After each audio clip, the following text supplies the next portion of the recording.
Diretso na natin dito sa may digital audio optical yan, doon sa input ng kuan galing sa TV. So ito, tanggalin natin yan. Splitter, adapter. Yan. Nakabit na, ayos na talaga. So ganun lang pagkabit mga ka-works.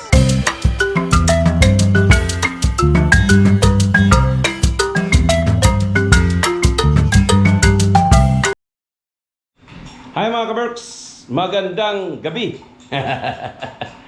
Ang gagawin natin ngayon mga ka-works ay kailangan natin na lumabas itong audio ng TV para pag nag-video gamit ang YouTube, yung uso na ngayon, kailangan dito manggagaling at ipalabas natin doon sa mga speaker na yan. Ayan, oh. Ayan. So ngayon, yung dating mga connection dito sa ating mga ganyan, ito yung buhibiling mga uso dati, yan, tatanggalin na natin yan. Idiriretso na natin from TV to amplifier. Yan, dito. So, ngayon, pakita ko sa inyo mga ka-works, paano natin ikakabit dyan yung ating audio. Kakabit natin doon sa, sa likod ng TV na to. Nandito kailangan ito ibaba. Nandyan sa likod, oh. Yan, so mahirap dito kasi sikip. Kailangan natin ibaba muna to bago natin ikakabit ang ating analog na digital. Ayan. So kakabit natin to, ito mga to, para at least makakuha tayo ng audio connected sa ating amplifier. Okay, let's start mga ka-works, let's start. So ayan mga ka-works, nababa na natin. So ito yung nasa likod niyan. Ayan. So ito yung galing sa yung mga usong mga component, yung mga patunog-tunog. Ito. So tatanggalin na natin to. Hindi na kailangan to. Idiretso na natin dito sa may digital audio optical yan, oh. Dito. Para makakuha tayo ng audio. Kailangan dito out, hindi in. Kasi yung in, mga ganyan, para lang yan sa mga player na yan, yung mga DVD, mga ganyan. So, connect natin dito. Okay. So, let's connect mga ka-works. Let's connect. So, ito mga ka-works, kakabit natin to rito. So, yan.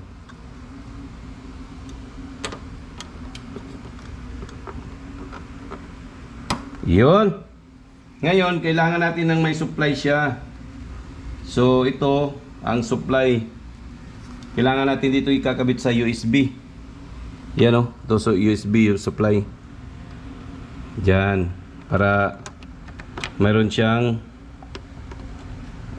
yan. So supply. So ibitay na lang natin to para at least ma-easy na lang. Yan. Okay. So ito mga iba, USB para sa mga sa mga connection, mga Xbox at saka kahit ano-anong mga connection. Ang importante lang dito makalabas tayo ng dito sa digital audio optical. Okay, let's connect again. Okay, angat.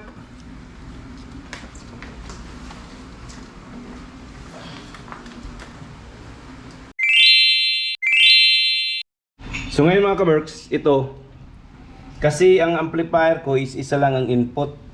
Itong input na to is ginagamit papunta dito sa may equalizer. So hindi na gagamitin itong equalizer dahil pag ginamit natin, wala nang malalagyan dun sa input ng galing sa TV. So ito, tanggalin natin. Yan. Tapos ikabit natin tong yan, ERC galing sa TV. Ito. Itong dalawa. Yan dalawa, oh. Kabit natin itong dalawa na to. Yan, galing sa TV to eh. Yan. So in and out pa rin to. Ang gagamitin natin mga ka-works, yung pula at saka itong pula at saka puti. Kasi para sa audio talaga to. Yan, puti at saka pula. Kasi yung yellow para sa video yan. Yan, so ito yellow, wala na itong yellow. Tanggalin na lang natin itong yellow. So ngayon, kapit natin dito mga ka-works sa kanyang splitter, adapter. Yan. So, pwede na natin testing. Testing natin yan mga kaworks.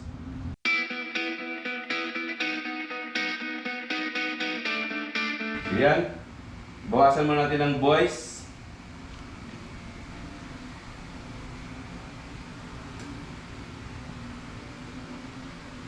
On natin dito mga kaworks ang ating amplifier. Hindi mo pang i-adjust. Ayan. Tapos, lagyan natin ng, i-adjust muna natin sa settings. Punta tayo sa sounds. Tapos, output. Yan. Tapos, optical.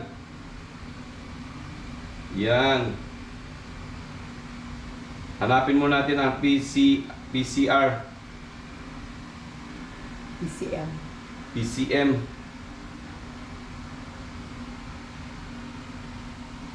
Try natin.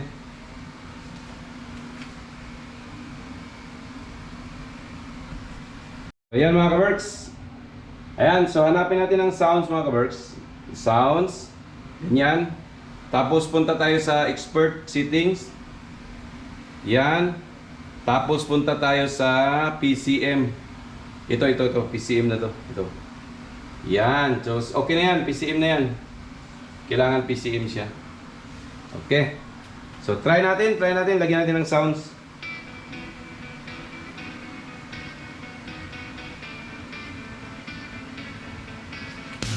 Okay.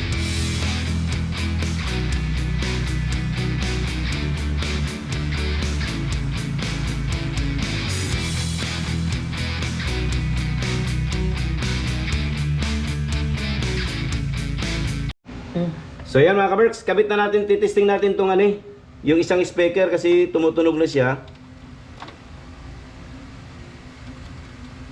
Tingnan natin kung mag tunog din tong kabila.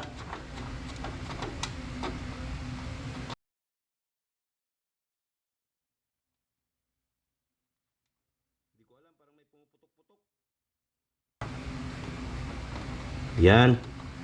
Tingnan natin kung okay na siya. Okay, let's start.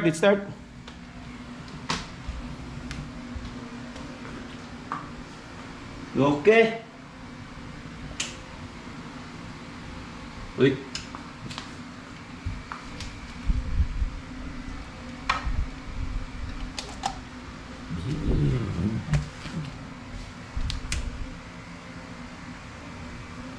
Setting.